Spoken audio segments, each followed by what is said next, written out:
सावधान। नमो अरिहन्ताणं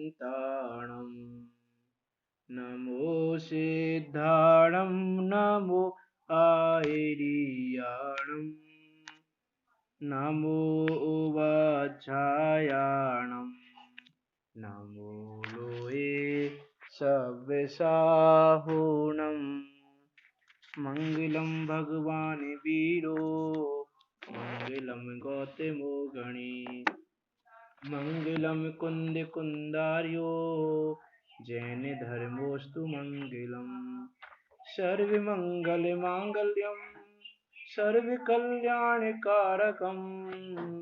प्रधानम सर्वधर्माणां जैनम जयतु शासनम जैनम जयतु शासनम मंगल में मंगल करन वीतराग विज्ञान नमो ताहि जाते भये अरिहंतादि महान करि मंगल करियो महा ग्रंथ करन को काज चाहते मिले समाज सब पावे निज पदराज मिथ्या भाव अभाव ते जो प्रगटे निज भाव सो जयवंत रहो सदा यह ही मोक्ष उपाय यह ही मोक्ष उपाय। आचार्य कल्प पंडित श्री टोडरमल जी उनके द्वारा रचित यह अनुपम अद्भुत कृति मोक्ष के मार्ग का प्रकाशन करने में समर्थ ये मोक्षमय प्रकाशक नामक ग्रंथ यहाँ विराजमान है। ये मोक्षमय प्रकाशक ग्रंथ 9 अधिकारों में निबद्ध है और इसी ग्रंथ के दूसरे अधिकार पर हमारी चर्चा चल रही है। ये दूसरा अधिकार संसार अवस्था का निरूपण करने वाला है। ये दूसरा अधिकार ये बता रहा है रोगी को रोग का निश्चय कराया जा रहा है। रोगी को रोग की अवस्था बताने के लिए, रोग का स्वरूप बताने के लिए, रोग का निश्चय कराने के लिए जैसे वैद्य कार्य करता है, वैसे ही इस संसार अवस्था में रहने वाले कर्म बंधन रूपी रोग से ग्रसित इस जीव को उस रोग का निश्चय कराने के लिए, उस रोग का स्वरूप बताने के लिए, उसे ये रोग तुमको है ऐसा बतलाने के लिए दूसरा अधिकार कार्य कर रहा है। ऐसे दूसरे अधिकार में हमने अभी कर्म बंधन के निदान के माध्यम से उस कर्म बंधन का कारण क्या है, जो एक कर्म बंधन रूपी रोग है, उस रोग का क्या कारण है। नया नया रोग हमको लग रहा है तो उसका क्या कारण है, वो बंद कैसे हो रहा है, और बंद होने के बाद वो किस तरह से हमारे साथ जुड़ा रहता है, किस तरह से उदय में आता है, और फिर उदय में आने के बाद उन कर्मों के उदय काल में जीव की क्या अवस्था होती है, क्या प्रवृत्ति होती है, उन सब बातों पर हम यहाँ यथा योग्य विचार कर रहे हैं। जिसमें हमने 4 घातीय कर्म, ज्ञानावरण, दर्शनावरण, मोहिनी, अंतराय, उनके उदय से जीव की क्या अवस्था होती है उसका विचार किया। और घातीय कर्मों में वेदनीय और आयु, इन 2 कर्मों का ही विचार किया। अभी नाम कर्म के उदय से जीव की क्या अवस्था हो रही है उसका विचार करते हैं। यहाँ तक का विषय आपको पूरा भली भांति ख्याल में होगा, उस पर हम ज़्यादा बात नहीं करेंगे। आप यदि कोई शंका होगी आपकी तो आप ग्रुप वगैरह में पूछ लेना, तो उसका समाधान कर दिया जाएगा। बाकी चीज़ें बहुत सरल हैं, लेकिन हमको इसलिए कठिन लगती हैं क्योंकि हमारी रुचि उसमें नहीं है। यदि रुचि हमारी उस रूप हो तो हमें उस चीज़ में इतनी कठिनाई नहीं लगे जितनी कठिनाई हमको लगती है। तो इसलिए हमको करना क्या कि हमको उस रोग का निश्चय हो जाएगा यदि, तो रोग का निश्चय होने के बाद उस रोग को दूर करने की रुचि अपने आप हो जाएगी। अभी हमको रुचि किसी लिए नहीं है क्योंकि हमको लगता नहीं हमको रोग है। बहुत सारे लोग हैं, मुझसे कहो कि भाई ये कार्य ऐसे नहीं करना, ये कार्य ऐसे करने योग्य नहीं है, इस प्रकार से उनसे कहो, तो कहते हैं हाँ ठीक है, इतना तो चलता है, इतना तो हो जाता है, इतने में तो कोई प्रॉब्लम नहीं है। तो वो ऐसा जो कह रहा है वो जीव किस अपेक्षा कह रहा है, क्योंकि उसको अभी संसार से भय नहीं लगा है। उसको भय नहीं है कि संसार से किसी प्रकार भय भी लगा हो उसको, कि संसार में दुख है, ऐसा उसको आभास नहीं है। और जब तक उसको ऐसा आभास नहीं होगा तब तक कार्य की सिद्धि नहीं होगी। इसीलिए बहुत अच्छी तरह से, इसलिए दूसरा अधिकार लिखा उन्होंने कि लोग ये तो पता चले पहले कि संसार में दुख है कि नहीं, कि इस दुख से भरे हुए संसार में ऐसी बात है ये, कि जैसे संसार रूपी समुद्र में पड़े होने पर यह बताया, जैसे पानी का समुद्र है तो उसमें जो जीव पड़ा हुआ है उसको ये बताया जा रहा है कि इसमें पानी है। सोचो, वो बताया जा रहा है उसको कि पानी है इसमें, तो पानी में पड़ा हुआ है, पानी के बीचों बीच पड़ा है, और फिर भी उसको ये बताया जा रहा है कि पानी है इसमें। वैसे ये संसार दुखों का सागर है, इसमें दुख ही दुख भरा हुआ है। उसके दुखों के बीच में रहने के बाद भी जीव को ये बताया जा रहा है कि तुम दुखी हो, ये तुम्हारे चारों तरफ दुखी दुख भरा हुआ है। सर, कल देश अंकल जी ने विपाकी के बारे में पूछा था। वैसे तो विषय कॉमर्स का कर्मकांड का विषय बड़ा विषय है, उसको डिटेल से नहीं लेंगे, उसको इतना जानना बस कि जो कर्मों की प्रकृतियां हैं इनको 4 रूप में डिवाइड किया हुआ है। पुद्गल विपाकी के रूप में पुद्गल विपाकी, भव्य विपाकी, क्षेत्र विपाकी और जीव विपाकी, 4 तरह के उनमें डिवाइड किया हुआ इन प्रकृतियों को। कुछ प्रकृतियां पुद्गल विपाकी हैं, कुछ प्रकृतियां भव्य विपाकी हैं, कुछ प्रकृतियां क्षेत्र विपाकी हैं और कुछ प्रकृतियां जीव विपाकी हैं। तो पुद्गल विपाकी क्या होती हैं, कि जिनका उदय पुद्गल में ही होता है। कि जिनका उदय पुद्गल में ही होता है, का क्या मतलब है, जीव में नहीं होता कर्मों का उदय। कि पुद्गल में उदय होता है, इसका मतलब है कि जैसे अभी हमको ये शरीर मिला, शरीर टेढ़ा मिला, तिरछा मिला, कोई अंग भंग मिला, शरीर का किसी का वर्ण श्वेत है, किसी का वर्ण काला है, किसी का श्याम वर्ण है, किसी का कैसा वर्ण है, किसी के शरीर की गंध कुछ है, किसी के शरीर की गंध कुछ है, किसी का स्वर कैसा है, किसी का स्वर कैसा है, इत्यादि अनेक प्रकार की जो विचित्रताएं पाई जाती हैं, ये किसमें पाई जा रही हैं, कि ये उस पुद्गल रूपी शरीर में पाई जा रही हैं, है ना। लेकिन इसका और जीव का इच्छित अवगाह संबंध है, तो ये इसका तो उदय वो किसमें दिखाई दे रहा है, हमको पुद्गल में दिखाई दे रहा है, इस शरीर में दिखाई दे रहा है।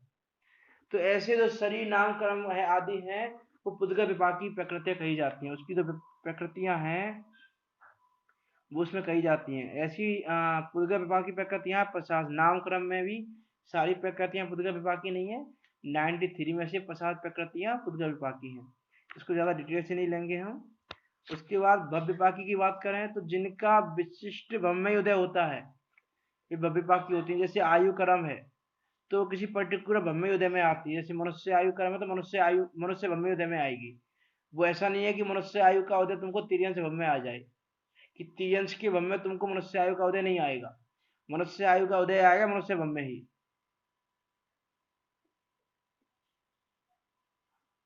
है ना। देखो अन्य कर्म तो क्या है, संक्रमित होके अन्य रूप भी उदय में आ जाते हैं, लेकिन जो आयु कर्म है वो तो उसी भव में उदय में आती है नियम से, वो दूसरी भव रूप नहीं हो सकती।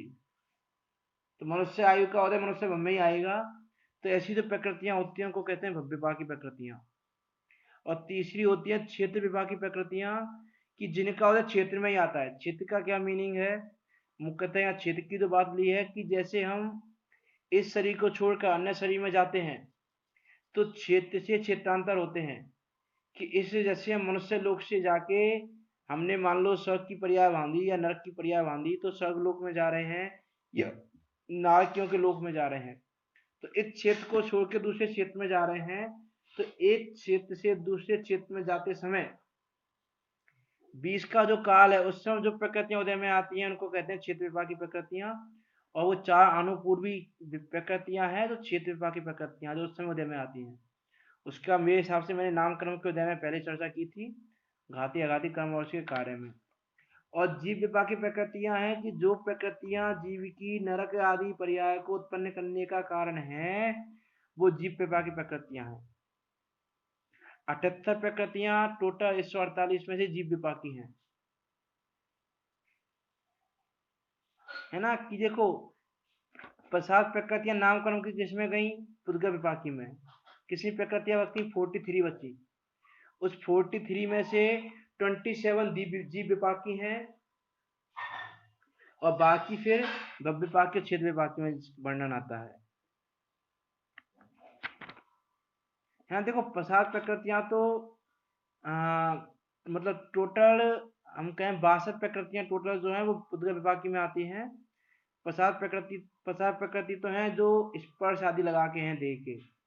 फिर है ना, फिर निर्वाण आता, उद्योत आदि, शुभ अशुभ, स्थिर अस्थिर, प्रत्येक वनस्पति, साधारण वनस्पति, ऐसा जो उदय वो भी नामकरण का है। इस प्रकार टोटल 62 हैं जो कि पुद्गल विपाकी हैं 93 में से नामकरण की। और 4 प्रकृतियां जो आयु वाली हैं वो भव विपाकी में आती हैं और 4 प्रकृतियां आती हैं क्षेत्र विपाकी में। तो 62 + 4 + 4 कितने हो गए, ये हो गए 62 और ये 70। तो इन 70 को हटा के जो 71 प्रकृतियां हैं बाकी की, अब 70 तो ये हो गई। तो नामकरण की प्रकृतियां, बाकी की जो प्रकृति बची हैं 148 में से 70 माइनस कर दिए तो 78, वो सारी प्रकृतियां जीव विपाकी हैं। जैसे वेदनीय है, गोत्र है, घातिया कर्म की प्रकृतियां हैं। इस प्रकार की सारी प्रकृतियां जीव विपाकी हैं। इस प्रकार इनका वर्णन है विशेष रूप से। तो इसमें यदि जाएंगे तो उसको आप गौमोत्साह कर्मकांड से देख सकते हैं, इसमें डिटेल से हमको नहीं जाना है। और जो नामकरण की 27 जीव विपाकी प्रकृतियां, इसमें गति की जो प्रकृतियां हैं वो जीव में आती हैं, जाति जो है वो जीव में आती है, उच्छ्वास जीव में आता है, व्यायो गति आती है जीव में, और तीर्थंकर प्रकृति जीव में आती है। इस प्रकार से 27 प्रकृतियां हैं वो जीव विपाकी हैं। इस प्रकार से ये चारों विपाक की प्रकृतियां हैं। इनको डिटेल में हमको नहीं देखना है, उनका वर्णन आगे में मिलता है, इसलिए मैंने वो बात की थी। अभी हम देखते हैं कि नामकरण के वजह से इस जीव की क्या अवस्था होती है। तीर्थंकर नाम कर्म प्रकृति है, हाँ। वो भव विपाकी गिना सकते हैं क्या? कौन सी प्रकृति? हेलो, हाँ तीर्थंकर नाम कर्म प्रकृति है। नहीं, वो मैंने बताया ना अभी, वो जो तीर्थंकर नाम प्रकृति है वो मनुष्य, मतलब वो जो है वो क्या कहते हैं, विशिष्ट भव में नहीं है, उसको हम जीव में रहते हैं कि उसका जो उदय आता है वो जीव में आता है, कि वो है ना। अच्छा। जो पर्याय है वो जीव में मिलती है, इसलिए वो जो 27 प्रकृतियां कही हैं हमने जीव विपाकी नामकरण की, उसमें आती है तीर्थंकर प्रकृति। अच्छा, भव में नहीं आती, वो जीव में आएगी। वो जीव प्रकृति उसका भव से मतलब नहीं ना कुछ। हाँ, भव से मतलब नहीं है ना, तीर्थंकर नाम तीर्थंकर का भव में करते हैं, इसके लिए होती है, भव से मतलब नहीं है उसका। अच्छा, हाँ। ओके सर, हाँ जी, धन्यवाद। तो अभी हम देखते हैं कि नामकरण की वजह से जीव की क्या अवस्था होती है। नामकरण की वजह से, कि नामकरण से यह जीव मनुष्य आदि गतियों को प्राप्त होता है, उससे पर्याय रूप अपनी अवस्था होती है। कि नामकरण की वजह से इसी जीव को मनुष्य आदि पर्याय मिलती हैं, मनुष्य आदि गति मिलती है, पर्याय मिलती है, और उन पर्याय रूप इसकी अवस्था होती है कि जैसा कर्म का उदय होता है वैसी इसकी अवस्था होती है। वहां तस स्थावर आदि विशेष उत्पन्न होते हैं तथा वहां एक इंद्रिय आदि जाति को धारण करता है। इस जाति कर्म के उदय को और मति ज्ञानावरण के क्षयोपशम को निमित्त नैमित्तिक पना जानना जैसा क्षयोपशम हो वैसी जाति प्राप्त करता है। तो जो जाति मिलती है वो जाति तो मिलती है नामकरण से। ये जाति गोत्रवाय जाति की बात नहीं हो रही है, ये दो जाति है, एक इंद्रिय जाति, दो इंद्रिय जाति, तीन इंद्रिय जाति, उसकी बात है। तो ये जाति कर्म है, तो ये नामकरण के अनुसार मिलता है और इसके अनुसार मति का नाम का क्षयोपशम होता है।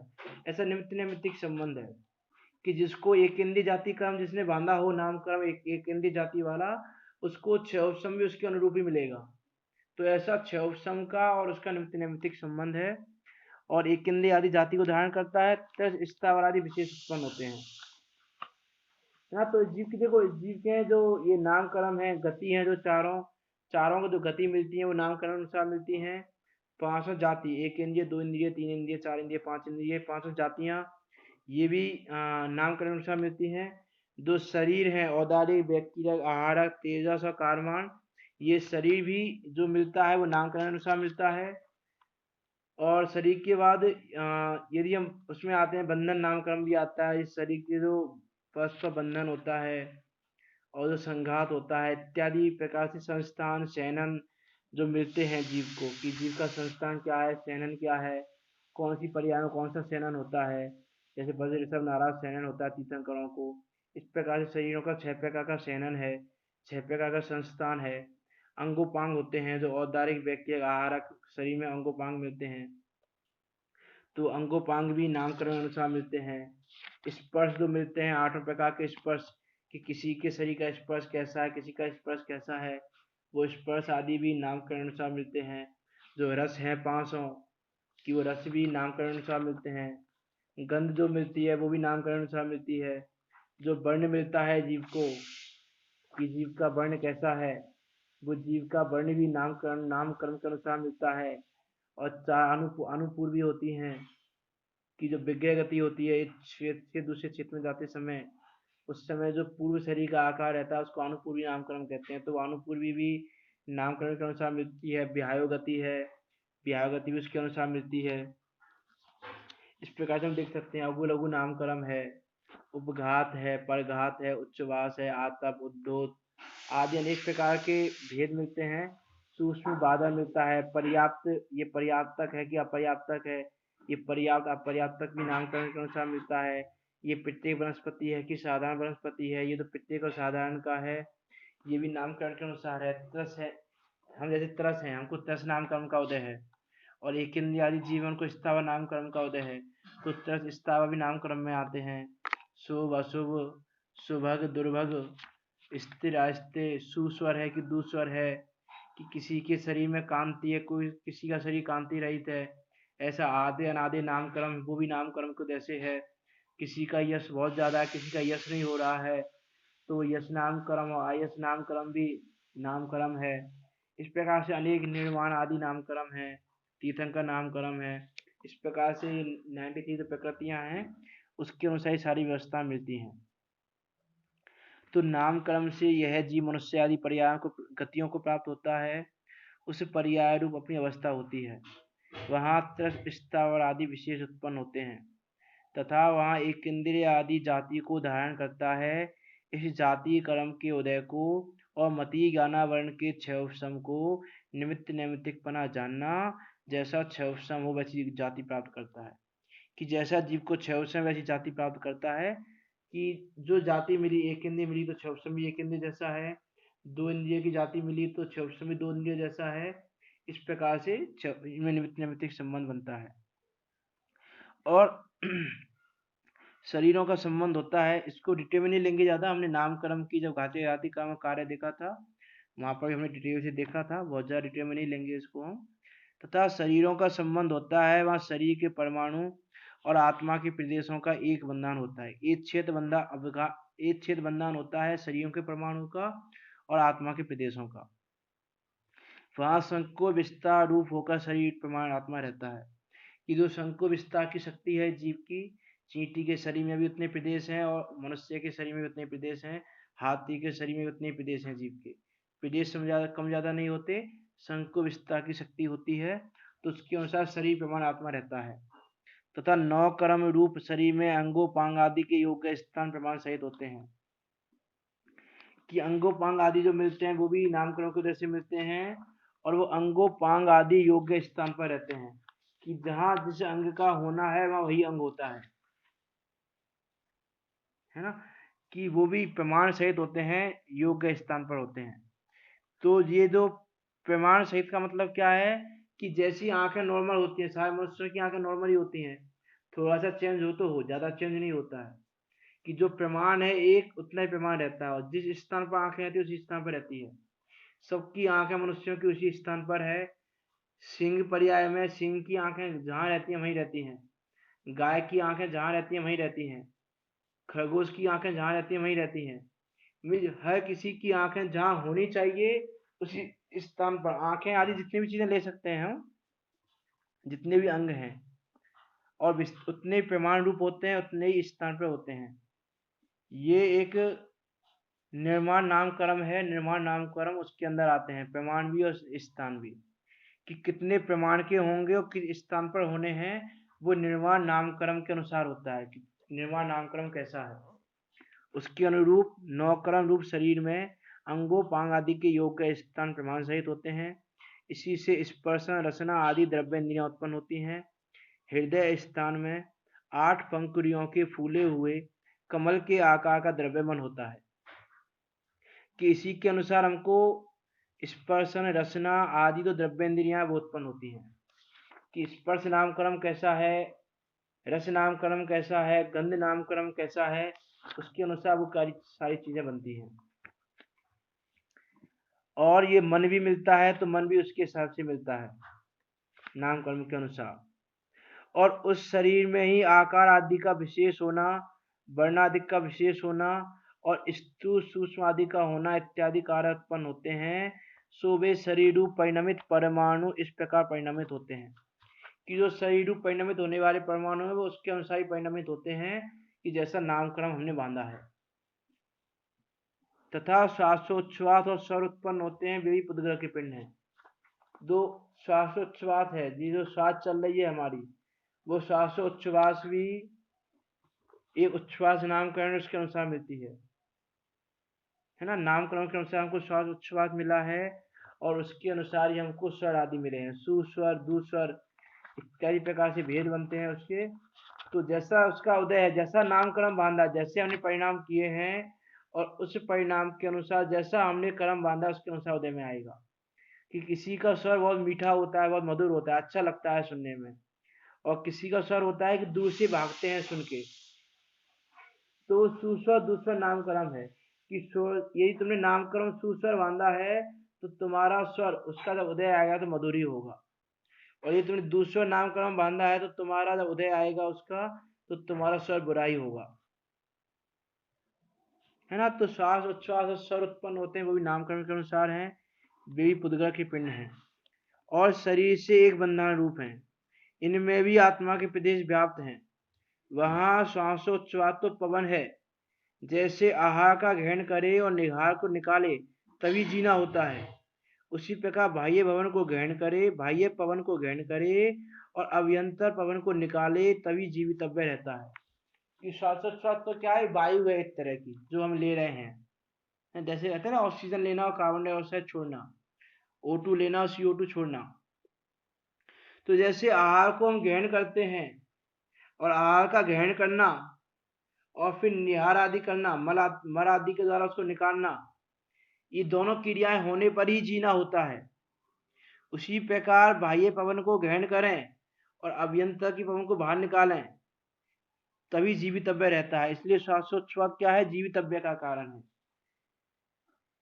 कि श्वासोच्छ्वास के द्वारा जीव का जीवन बना रहता है। देखो ये जो जीना जीवितव्य कहा जा रहा है उस शरीर की अपेक्षा कहा जा रहा है। जीव का जीना तो अपनी जीवित शक्ति के कारण हमेशा अनादि से है ना, लेकिन शरीर आदि के साथ जो संयोग है जीव का भी, उसमें कह रहे हैं कि श्वासोच्छ्वास जीवितव्य का कारण है। इस शरीर में जिस प्रकार हाड़ मांस आदि हैं उसी प्रकार पवन जानना, कि जिस प्रकार ये हाड़ मांस हैं उसी प्रकार इस शरीर में पवन आदि भी हैं, और जैसे हस्त आदि से कार्य करते हैं वैसे ही पवन से ही कार्य करते हैं। मुंह में जो ग्रास रखा उसे पवन से निकलते हैं, मल आदि पवन से बाहर निकलते हैं, वैसे ही अन्य जानना। इन सारी चीजें ये जो प्रत्यक्ष ज्ञात होती हैं। ग्रास आदि हमने ग्रहण किया, अब जो निगलना होता है वो पवन के द्वारा निगलना होता है। कि यदि वायु नहीं हो, यदि सांसें नहीं आ रही हो हमारी, यदि हमारा वायु का लेना छोड़ना नहीं हो रहा हो तो आहार को ग्रहण नहीं कर सकता वो जीव। मल आदि को निकालना वो भी पवन के माध्यम से होता है, पवन की सहायता से होता है। तो जैसे हस्त आदि से कार्य करते हैं वैसे ही पवन आदि से भी कार्य करते हैं। वैसे ही अन्य जानना, नाड़ी वायु रोग बाह्य गोला इत्यादि को पवन रूप शरीर के अंग जानना। कि जैसे किसी को वायु रोग हो गया, वायु बाह्य गोला नाड़ी आदि में कोई रोग हो गया, कि पवन आदि थोड़ा इधर उधर डिस्टर्ब हो जाए, जो विधि है पवन की, जो प्रोसेस है आने की जाने की, वो थोड़ी डिस्टर्ब हो जाए तो वो भी क्या पवन रूप शरीर के अंग है, पवन के अनुसार उनका कार्य बनता है।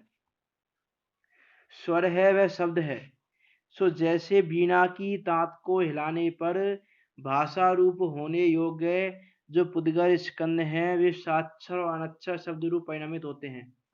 कि जैसे हम वीणा है, उस वीणा की तात को, धागे को जो बंधा हुआ है उसको हिलाते हैं तो भाषा रूप होने योग्य पुद्गल स्कंद निकलते हैं, साक्षर या अनक्षर रूप शब्द रूप परिणमित होते हैं। उसी प्रकार तालु, होठ इत्यादि अंगों को हिलाने पर भाषा पर्याप्ति में ग्रहण किए गए जो पुद्गल स्कंद हैं वे साक्षर या अनक्षर शब्द रूप परिणमित होते हैं। इसमें कोई विशेष बात नहीं है समझाने की, इसीलिए मैं इसको ज्यादा डिटेल में ले भी नहीं रहा हूँ। और थोड़ा बहुत जो था वो हमने घाती घाती क्रम उसके कार्य में देख भी लिया था। तथा शुभ अशुभ गमनादिक होते हैं। यहाँ ऐसा जानना कि जैसे दो पुरुषों की एक डंडी है, एक डंडी बेड़ी है, वहां एक पुरुष गमनादिक करना चाहे और दूसरा भी गमनादिक करे तो गमनादिक हो सकते हैं। कि जो शुभ गमन हो रहे हैं, अशुभ गमन हो रहे हैं, जो गमन आदिक है उसमें भी कैसा जानना कि जैसे मान लो एक एक डंडी है, एक डंडी का मतलब क्या है कि कोई जैसे एक बेड़ी है मान लो, एक बहुत छोटी सी दीवार है, अब उस पे एक पुरुष गमन करना चाहे और दूसरा भी करे, दोनों पुरुष गमन करें पैरेलली तो गमनादिक हो जाएंगे। दोनों में से एक बैठा रहे तो गमनादिक नहीं हो सकते, है ना। और जैसे मान लो दो पुरुष हैं, वो बंधे हुए हैं आपस में, उसको इस तरह से समझ सकते हैं हम, दो पुरुष हैं वो एक रस्सी से बंधे हुए हैं, ठीक है। जैसे यहाँ तो क्या है ना, एक डंडी बेड़ी है, तो एक डंडी बेड़ी का क्या अर्थ है कि जैसे बेड़ी किसको बनती है, जिसको दंड मिलता है, जैसे जेल आदमी जिसको बेड़ियां बनती हैं, तो जैसे मान लो बेड़ी है, अब वो बेड़ी बांधी, लेकिन दोनों मनुष्यों के एक एक हाथ बांध दिए एक ही बेड़ी से, है ना। क्योंकि जो बेड़ी ऐसी होती है ना उसमें दो हाथ बनते हैं, तो या तो एक ही जीव के दोनों हाथ बांधे गए, या फिर ऐसा हो जाता है बहुत बार कि एक एक मनुष्य का एक हाथ, दूसरे मनुष्य का दूसरा हाथ, दो मनुष्यों को एक ही बेड़ी से बांध दिया। तो अब उनमें से यदि एक पुरुष गमन आदि करना चाहे, दूसरा गमन ना करे तो पॉसिबल नहीं होगा गमन, कि दोनों का गमन एक दूसरे का अधीन हो गया। फिर कि जिस समय वो उस बेड़ी से बंधे हुए हैं, उस बेड़ी के बंधने के काल में दोनों गमन कर रहे हैं तो गमन हो सकता है, एक गमन करना चाहे और दूसरा बैठा रहे तो गमनादिक नहीं हो सकते। और दोनों में यदि एक बलवान हो तो दूसरे को घसीट के ले जाए, है ना। एक ये हो सकता है, या तो देखो दोनों की गमन आदि की इच्छा हो यथार्थ रूप से तो गमन हो सकता है, और या फिर दोनों में से यदि एक बलवान हो और दूसरे की इच्छा नहीं हो गमन की, तो भी जब वो उसको घसीट के ले जाएगा, कि बलवान है वो, दूसरा निर्मल है, कमजोर है ना। तो ये उदाहरण आपको भलीभांति ख्याल में आ गया क्या है, उदाहरण आपको प्रत्यक्ष देख सकते हैं उसको, उसकी भाव वासना हो रही होगी आपको कि दो मनुष्य हैं, दोनों मनुष्य एक बेड़ी से बंधे हुए हैं, यदि दोनों ही गमनादिक करना चाहेंगे तो गमनादिक होगा, और दोनों में से यदि एक बैठा रहे तो गमनादिक नहीं हो सकते, और यदि दोनों में से एक बलवान हुआ तो गमनादिक हो जाएगा, वो घसीट के ले जाएगा दूसरे को।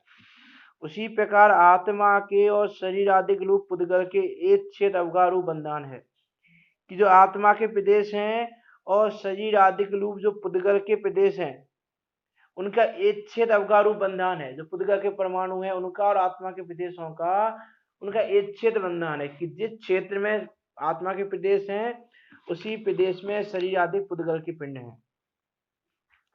वहां आत्मा हलन चलन आदि करना चाहे और पुद्गल उस शक्ति से रहित हुआ हलन चलन ना करे, अथवा पुद्गल में तो शक्ति पाई जाती है परंतु आत्मा की इच्छा ना हो तो हलन चलन आदि नहीं हो सकते। कि देखो ये क्या है, बेड़ी एक तरह से क्या नामकरण जैसी बेड़ी है। अब आत्मा चाह रहा है हलन चलन करना, लेकिन शरीर नहीं चाह रहा हलन चलन करना, तो हलन चलन नहीं होगा। जैसे शरीर में शक्ति नहीं है हलन चलन करने की, लेकिन जीव चाह रहा है कि हलन चलन करूं, मैं यहाँ जाऊं वहां जाऊं, यहाँ घूमूं, मैं जिनेन्द्र देव के दर्शन कर मंदिर हुआ हूँ, लेकिन शरीर में शक्ति नहीं है, तो कितनी पराधीनता हो गई हमारी उसके लिए। कि अब यदि आत्मा हलन चलन करने की शक्ति है, लेकिन यदि जो क्या लिखा हुआ है, आत्मा हलन चलन करना चाहे पुद्गल शक्ति से रहित हुआ हलन चलन ना करे, अथवा पुद्गल में शक्ति पाई जाती है परंतु आत्मा की इच्छा नहीं हो तो हलन चलन आदि नहीं हो सकते। अब शरीर में शक्ति पाई जा रही है खूब चलने फिरने की, लेकिन आत्मा की इच्छा नहीं है, जीव की इच्छा नहीं है, तो चलना फिरना नहीं होगा। इस प्रकार हलन चलन आदि क्रिया होती है वो दोनों के अधीन है, शरीर और आत्मा दोनों के अधीन हो गई। और कहीं उन दोनों का जैसे वो दो पुरुष एक बीड़ी, वैसे ही ये भी दोनों एक ही बंधन से बंधे हुए हैं, एक अवगा बंधन है दोनों का। इस प्रकार हलन चलन आदि क्रिया होती है, अपयश आदि बाह्य निमित्त बनते हैं। इसके अनुसार अपयश आदि हो जाता है कि यह जीव चलता फिरता नहीं है, ये जीव कहीं आता जाता नहीं है। इस प्रकार की अपयश आदि क्रिया बनती हैं, वो भी नामकरण के अनुसार मिलती हैं कि इसको यश कीर्ति नाम कर्म का उदय है कि अपयश कीर्ति नाम कर्म का उदय है। उसके अनुसार यश या अपयश मिलता है कि कोई ऐसा होता है कि उसके अंदर जो गुण है उन गुणों का प्रकटीकरण हो जाता है कि उन गुणों को सब जानते हैं, सब देखते हैं उनके उस गुणों को कि इसमें ये गुण है, कि उस गुण का प्रकटीकरण हो जाता है तो उसका यश नाम कर्म है, तो उसको यश आदि मिल जाता है उसके अनुसार। तो उसको उसके अनुसार यश आदि मिल जाता है तो उसके हम कहेंगे यश नाम कर्म का उदय है। और देखो जिसका यश नाम कर्म का उदय है उसमें कुछ अवगुण भी हैं, यदि कि कुछ दोष भी हैं तो भी उन दोषों का प्रकटीकरण नहीं होता, गुणों का प्रकटीकरण होता है। और यदि अयश नाम कर्म का उदय हो, अपयश नाम कर्म का उदय हो, तो जो गुण विद्यमान नहीं है, अब जो अवगुण है मतलब जो दोष है, तो दोष नहीं है, उन दोषों का प्रकटीकरण हो जाता है। मीन्स क्या है कि जैसे किसी में कोई दोष नहीं है लेकिन उसमें वो दोष लगा दिया, जैसे सती सीता है तो सती सीता को में दोष लगा दिया कि रावण क्या रह के आई है तो ये दोषपूर्ण है, निर्दोष नहीं है, कि उसमें वो दोष नहीं है, फिर भी दोष का प्रकटीकरण करना, उस दोष की ख्याति हो जाना, दोष की प्रसिद्धि हो जाना कि इसमें ये दोष है, इसमें ये दोष है, तो ये अपयश नाम कर्म का उदय के अनुसार होता है। और ये कौन सी ये नामकरण ऐसा है, देखो बहुत सारे नामकरण ऐसे होते हैं दो पूरे आयु काल, पूरे जैसे मनुष्य आयु मिली है अभी हमको 80 वर्ष की 100 वर्ष की, तो पूरे समय एक ही नामकरण का उदय रहेगा। और कुछ नामकरण ऐसे रहते हैं तो बदलते रहते हैं, जैसे यश और अपयश नामकरण है तो ये बदलते रहते हैं, कभी यश नामकरण का उदय कभी अपयश नामकरण का उदय रहता है। तो उस प्रकार से रहता है कि विद्यमान गुणों का प्रकटीकरण होना यश नामकरण, और जो दोष विद्यमान नहीं है उन दोषों का ही प्रकटीकरण हो जाना, ख्याति हो जाना, वो अयश नामकरण। तो इस प्रकार अपयश आदि बाह्य निमित्त बनते हैं। इस प्रकार ये कार्य उत्पन्न होते हैं, उनसे मोह के अनुसार आत्मा सुखी दुखी भी होता है। देखो लेकिन ये सारी चीजें सुखी दुखी करने में समर्थ नहीं है, सुखी दुखी तो मोह के अनुसार होता है कि किसी का अपयश होने से दुखी नहीं हो जाता और किसी का यश नाम कर्म आने से वो सुखी नहीं हो जाता। सुखी दुखी मानना मोह कर्म का उदय है कि तीर्थंकर प्रकृति उत्कृष्ट यश वाली है, महान पुण्य को लिए हुए है, लेकिन ऐसी प्रकृति के उदय में भी वो तीर्थंकर के जीव ऐसा नहीं है कि सब जीव मुझे मान रहे हैं तो सुखी हो रहे हों उससे, कि वो तो अपने मोह का अभाव हो गया तो वे बाहर की चीजों से सुखी दुखी नहीं मान रहे, वो तो अपने सुख स्वभाव में लीन हैं, सुख स्वभाव में रह रहे हैं, इसलिए सुखी हैं। ऐसे नाम कर्म के उदय से स्वयं भी नाना प्रकार की रचना होती है, अन्य कोई करने वाला नहीं है। और तीर्थंकर आदि प्रकृति यहाँ है ही नहीं, कि तीर्थंकर आदि प्रकृति तो वर्तमान में है नहीं, कि पंचम काल में तीर्थंकर आदि प्रकृति है नहीं, तो उसको यथाशक्ति देख सकते हैं कि अज्ञानी को तीर्थंकर प्रकृति बनती नहीं है। तो ये नाम कर्म के अनुसार नाना प्रकार की रचनाएं होती हैं जीव की, शरीर की। तो इसको जान के हम ये जाने, एक चीज तो इससे हम ये जाने कि हमको जैसा शरीर मिला है उससे हम दुखी ना हो, घृणा ना करें कि सामने वाले का शरीर कितना अच्छा है, हमारा शरीर कितना बेकार है। उस समय कर्म को देखकर विचार करें कि हमने पहले ऐसा ही कर्म बांधा है, नाम कर्म, उसके अनुसार हमारी वैसी प्रकृति उदय में आ रही है, हमको वैसा शरीर मिल रहा है। और यदि दूसरे का शरीर भी ऐसा है कि किसी का कोई अंग भंग है या फिर किसी के शरीर को गंध आ रही है, बेकार गंध आ रही है, तो उसे घृणा नहीं करें। उसका स्पर्श बेकार है या गंध बेकार है या स्वर बेकार है तो उसकी निंदा नहीं करें, उसकी घृणा नहीं करें, कि विचार करें कि भाई इसने ऐसे परिणाम किए हैं पहले, इसने ऐसा कर्म बांधा है इसलिए ऐसा उदय में आ रहा है। इस प्रकार विचार कर घृणा नहीं करें किसी का बुरा नहीं करें, किसी का बुरा नहीं सोचें, दया के भाव रखें उल्टे कि देखो ये जीव कैसा है, अनादि काल से भ्रमण करते हुए कैसे कैसे परिणाम करता है। जो अवस्था इसने पाई है वो अवस्था अनादि काल से भ्रमण करते हुए मैंने भी पाई होगी, मैंने भी ऐसे परिणाम किए होंगे। मैं किस पर्याय में नहीं गया, किस अवस्था को नहीं पाया मैंने, हर अवस्था को पा चुका हूँ, हर पर्याय को पा चुका हूँ। इस प्रकार हम विचार करें, कर्म को देखकर विचार करें, उस समय समता भाव को धारण करें। तो इस प्रकार ये नाम कर्म को देख के अनुसार नाना प्रकार की रचनाएं बनती हैं, लेकिन सुखी दुखी होना वो मोह कर्म के अनुसार है। इस रचनाओं से जीव सुखी दुखी नहीं होता। और दूसरी बात यह है कि ये शरीर आदि की रचना, ये संसार की रचना कोई करने वाला नहीं है कि हम कहें ब्रह्मा सृष्टि का करता है, विष्णु रक्षा करने वाला है, महेश नष्ट करने वाला है, कि कोई इसकी रचना करने वाला नहीं है। ये रचना जो हुई है वो नाम कर्म के अनुसार हुई है। शरीर आदि की रचना शरीर जैसा ही मिला है वो नामकरण के अनुसार मिला है। उसकी कोई रक्षा करने वाला नहीं है, उसको कोई बनाने वाला नहीं है, उसका कोई नाश करने वाला नहीं है। वो सब कर्म के उदय के अनुसार स्वयं व्यवस्था बन रही है। और गोत्र कर्म के उदय से क्या अवस्था होती है कि गोत्र कर्म में उच्च नीच कुल में उत्पन्न होना होता है। कि गोत्र कर्म दो प्रकार का है, उच्च कुल और नीच कुल। तो उच्च कुल में उत्पन्न होना या नीच कुल में उत्पन्न होना वो गोत्र कर्म के उदय के अनुसार होता है। कि जैसा गोत्र कर्म का उदय होता है उसके अनुसार जीव को ये तो उच्च कुल में जन्म लेता है या नीच कुल में जन्म लेता है। वहां अपनी अधिकता हीनता प्राप्त होती है। मोह की वजह से आत्मा सुखी दुखी भी होता है। कि जो हीनता अधिकता होती है वो तो किससे होती है, गोत्र कर्म की वजह से। लेकिन जो सुखी दुखी बना मानना है मोह के कारण है कि हम बड़े हैं, हम तो श्रीमंत हैं। जो अभिमान आदि करता है इसे उच्च गोत्र को पाकर या नीच गोत्र को पाकर, हम हल्के हैं, हम तो बहुत नीचे हैं, इस प्रकार से दुखी होता रहता है, सुखी होता रहता है। वो मोह कर्म की उदय के अनुसार अवस्था है। गोत्र कर्म में कोई विशेष कुछ भी नहीं है। गोत्र कर्म में गोत्र कर्म दो प्रकार का है, उच्च गोत्र कर्म, नीच गोत्र कर्म। जिस कर्म की वजह से लोक पूजित कुल में जन्म हो उच्च गोत्र कर्म है, और जिस कर्म की वजह से लोक निंदित कुल है, जिसको लोक में निंदित माना जाता है, ऐसे कुल में जन्म हो तो उसको कहते हैं नीच गोत्र कर्म। तो इस प्रकार के दो गोत्र कर्म है, उदय के अनुसार ये हमको प्राप्त होते हैं। इसके अनुसार हीनता अधिकता पाई जाती है, लेकिन सुखी दुखी होना वो मोह कर्म के अनुसार हो रहा है। इस प्रकार घाती कर्मों के निमित्त से जीव की अवस्था होती है। और इस प्रकार घाती कर्मों का हमने देखा, अघाती कर्मों का हमने देखा। घाती अघाती कर्मों की उदय के अनुसार जीव की ऐसी अवस्था हो रही है। अब देखो लास्ट में पंडित ओडामा जी क्या कह रहे हैं, इस प्रकार इस अनादि संसार में घाती अघाती कर्मों के उदय के अनुसार आत्मा की अवस्था होती है। सो हे भव्य, तो पहले तो ये लाइन पढ़ के खुश हो जाना चाहिए कि हमको भव्य कहा जा रहा है, हम भव्य हैं। कि हे भव्य, अपने अंतरंग में विचार करके देख कि ऐसे ही है कि नहीं। कि अपने अंतरंग में विचार कर कि जो कर्म का कारण, कर्म बंध का कारण बताया, जो उसके द्वारा होने वाली अवस्थाएं बताई, कि यह जो रोग बताया जा रहा है ये रोग तुझे है कि नहीं, इस रोग के कारण तेरी अवस्था ऐसी हो रही है कि नहीं, तो उसको ये कर्म बंधन रूपी रोग है कि नहीं है। और इसके कारण जो जो अवस्थाएं बताई, ज्ञानावरण से, दर्शनावरण से, मोहिनीय से, अंतराय से, वेदनीय से, आयु से, नाम से, गोत्र से, वो अवस्थाएं तेरी हो रही है कि नहीं।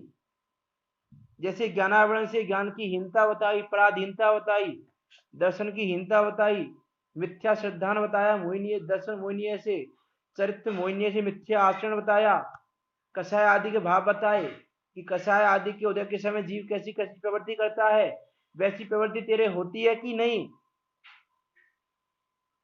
अंतराय कर्म से तो दान लाभ भोग उपभोग वीर्य आदि की हीनता बताई, वो होती है कि नहीं। साता साता वेदनीय के अनुसार तेरी अवस्था ऐसी होती है कि नहीं होती।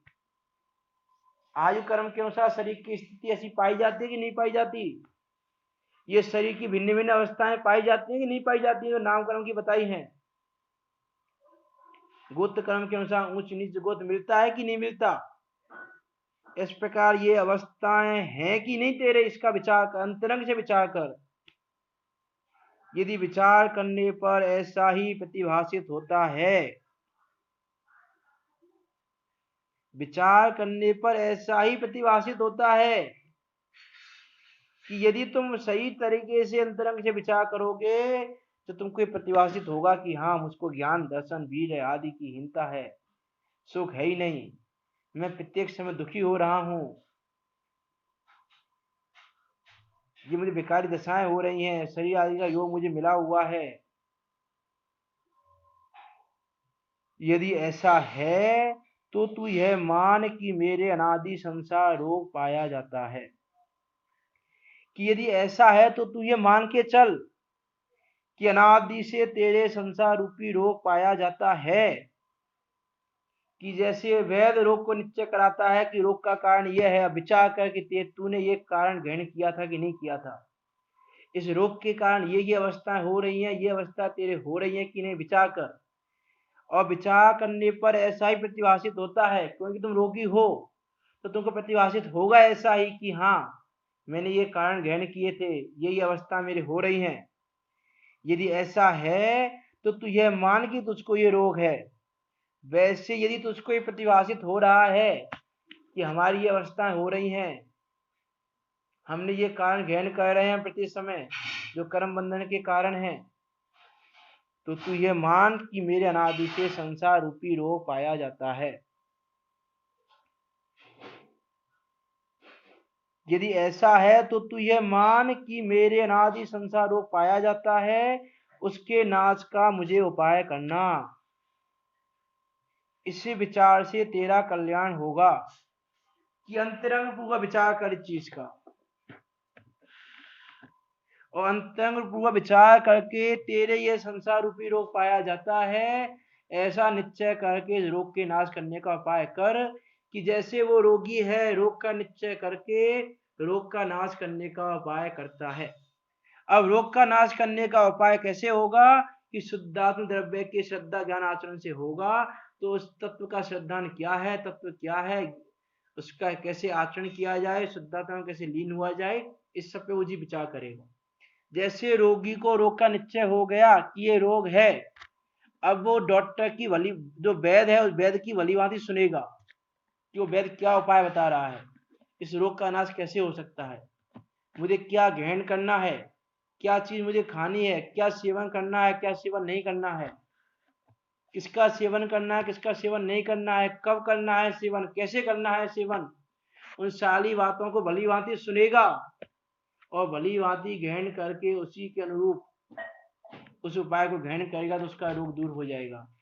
वैसे यदि हमको ये भाषित होता है कि संसार रूपी रोग हमारा है, तो हम जिन्हें भगवान की वाणी को यथा योग्य सही रूप से सुने कि किसका सेवन करने योग्य है, कब करने योग्य है, कैसे करने योग्य है।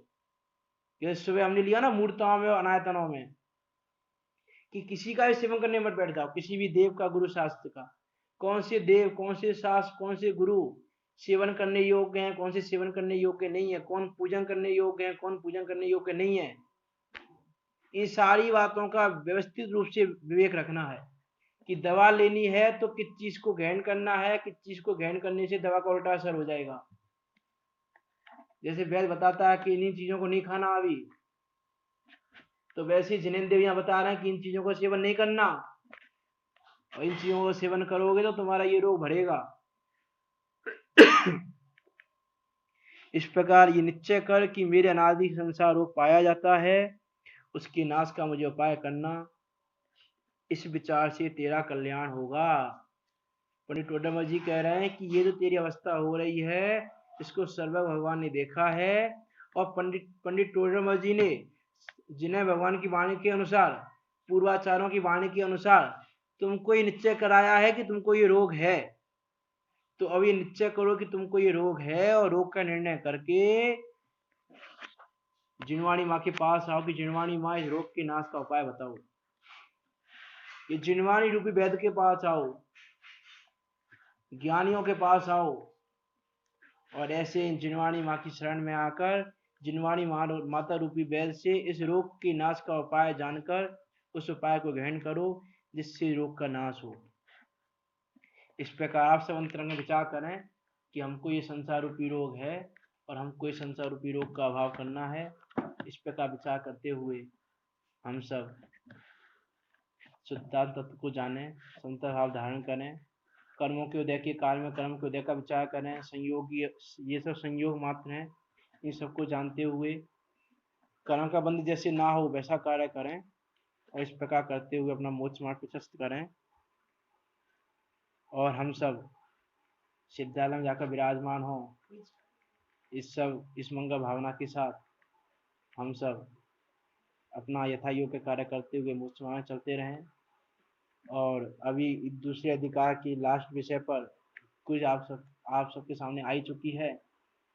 आप सब वहाँ से उसको देख सकते हैं। इस बात को ये बहुत सरल है, इसमें लिखने का कोई काम नहीं है, सिर्फ टिक करना है आपको।